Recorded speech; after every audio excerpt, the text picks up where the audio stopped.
exposing problems that he finds during inspections will not face discipline. So that's after one large home building company complained about those videos. You've probably seen them. They've been around. They've been everywhere. So it took regulators, and they said no. So 12 News journalist Bianca Bono joins us live in studio. So Bianca, interesting story. Tell us all about it. Yeah, very interesting. Homebuilder Taylor Morrison wanted SidePorter to stop posting any videos to social media about its homes, claiming his videos violated state standards, but the board disagreed, opting for a letter of concern for Porter instead of discipline. You see that leaning block wall? If you're on social media, you've likely seen SidePorter of Sci-Fi Home Inspections. You can see the lack in that large crack. He specializes in new construction homes in Arizona, and his videos oftentimes expose flaws he finds, informing homeowners of their rights under Arizona law. But his inspection videos showing Taylor Morrison homes prompted the company to file a complaint against him with the Arizona State Board of Technical Registration, which regulates Porter's industry and his license. In the complaint, Taylor Morrison described Porter's posts as harassing, falsified, and bullying. Case HR 24. This week, the board holding a hearing to discuss the complaint. The investigator assigned to the case saying there was no evidence to show Porter lied in any of his videos. We conducted interviews, reviewed. So that one was actually funny to me because I've watched that guy's journey of like growing on social. And Alex, I think have you seen him too, right? Oh, I watched it all the time. Yeah. He goes around and I think he just shows home buyers which we can get into the details of the statistics around how often someone buys a house, but like the average person, I think the data was average person buys a house 3 times in their lifetime. The average person. And then I think the average American lives to be 77.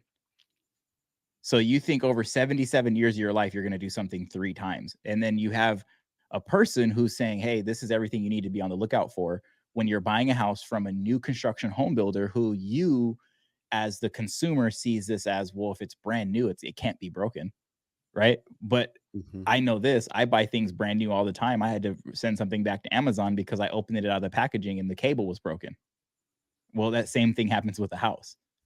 And so when home buyers go in and they think, oh, I don't need a realtor, which is a whole other conversation because it's a brand new house, right? I don't need a realtor. And because they don't need a realtor, they think, oh, I'll just take the inspector that the builder gives me or go off of the final inspection and walk through that the builder does with me. And they think that that person is looking out for their best interest. So here's this guy who's doing these home inspections, who's a licensed home inspector in the state of Arizona, blows up on social media from squashing basically some of the lies and exposing some of these builders. And then it gets to the point where they basically are trying to like blacklist the guy and then also kind of like reverse expose him for doing nothing wrong, when it's kind of, I guess it's just kind of mind-boggling to me when I look at it from the perspective of like, your argument is not to kind of say this isn't true. It's more to suppress the message he's putting out, which almost kind of further proves that it's true. I mean, if you think about it, it coincides with the way that the media operates and the way that big business operates, right? We are in a time where suppressing messages and censoring and all those various things are really important, especially, I mean, it goes back to one of the golden rules of economics, right? He who has all the gold makes all the rules. And that's kind of where we're at. I mean, we don't want to talk about builders and we want to talk about housing. We're in a massive deficit when it comes to supply and demand. Our amount of properties that are available for sale, although it's increased a little bit over the last couple of years and it's not the worst that it's been, we're still in a massive deficit from the amount of people that are trying to buy homes. So when you have builders out there building, getting incentivized from local governments and federal governments and state governments, great point. To build houses, there's a lot of money associated with that. And then you got to think about how it transitions into the economy, and these builders are contributing so much to the economy. You've got, jobs that they're producing. You've got jobs from all the ancillary parts and pieces and materials that are used to build the house.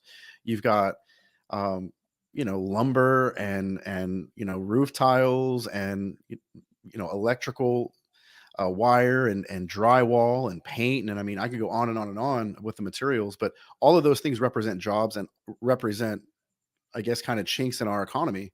Right. So the fact that not only are these guys taking that approach, but they're getting support in order to do it.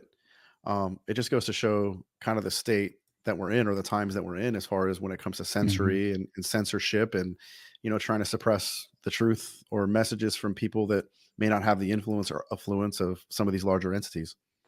Yeah, I think it's like what you're saying about the information available is there's so much more information easily available to the regular consumer. They can just go online, go on YouTube, watch this, go on Instagram, any social media platform, and they can find information. Just you look up Psy and you can you go to his YouTube channel or Instagram, and he is exposing all these builders, and it makes you think. I don't know if you guys ever bought a brand new house before. I think all of us have bought a new house before. I remember buying my first brand new house, and there was just issues everywhere. I was like, "Oh, what the heck? I thought this house is going to be dialed in." But when you really think about it, they're building these houses so fast, they're not going to be perfect. They're absolutely not going to be perfect. Even the house I live in right now, I've redone a bunch of stuff in the house, but this house was built in 2000, 2001. And I remember watching, just more recently, watching size videos, and I saw one of the corners downstairs in my house isn't straight. I was like, how the heck did this happen? And I noticed, because now watching his videos, and I've been in this industry for a long time. All of us have been doing this for a long time. So we're aware, we pay attention, especially Nathan. I mean, you've done a lot of flips, project management, properties. So now seeing this, I'm like, what the heck? How did I just notice this right now? I've been living here for 8 years. This house was built in 2000, 2001. And that means all these other houses were having issues, but the information wasn't so easily accessible to people back then. But now you go online, you find it, and now people are more aware. And Sai is exposing these people, and they obviously don't like it. And I think it's important that we all know this, especially just going into anything in our industry, whether if it's a realtor, loan officer, anything, title, escrow. If you want to know some dirt on something in the industry, just go online, Google it. You're going to find it. You can find it. Yeah. Yep. I mean, it doesn't mean it's 100% true, but if you find like someone like this inspector, it's over and over and over again. They're trying to really shut this guy up, and he's just getting louder and louder and louder. And the way he does it, he's really smart. And There it is, there you right go. there. There you go. Well, I mean, you go ahead and play it, I guess. Yeah, we can play it real quick. I think I don't know. I mean, this kind of is a great singular example about kind of a bigger problem, right? And I think Yeah.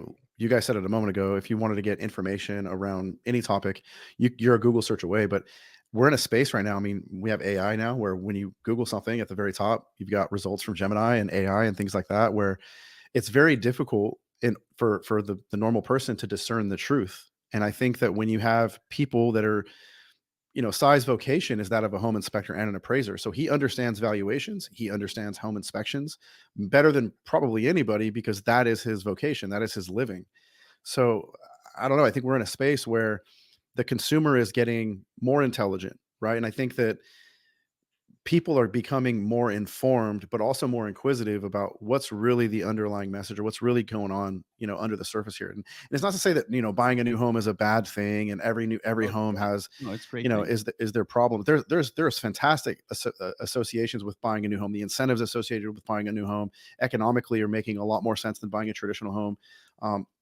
Getting into the taxes and all those things, there's pros and cons to everything. And I think it just depends on that individual family's financial picture. But, from a big picture perspective, I think that we're in a space where people just want to know the truth. And, hopefully through this dialogue, they'll get some insight from people that are actively in the game. Yeah, and I think you're right. It's if someone wants to buy a new home, 100%, do it. I think it's great.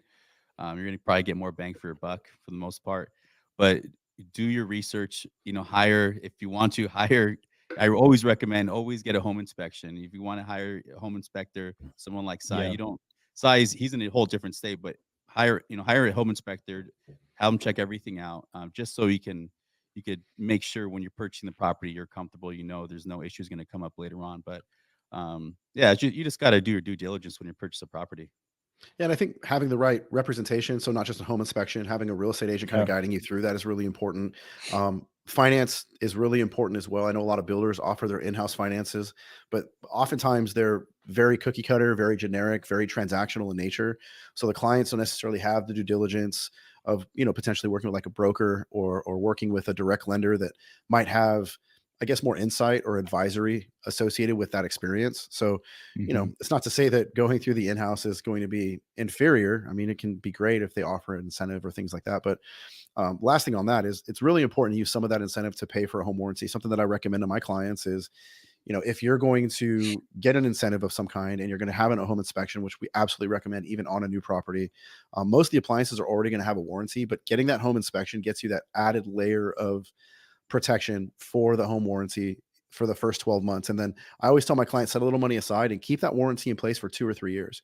Most of the time, if you're going to have issues with appliances, water heaters are going to go out or stoves are going to go out, or you're going to have issues with any major appliance, air conditioning units. I've seen new builds where air conditioning units go bad in 2 years. All that to say, keeping that home warranty in place for at least the first 3 years you own that property is highly advisable. Just make sure that it puts you in a protected place. So in the event of any issues, you have a warranty to protect you.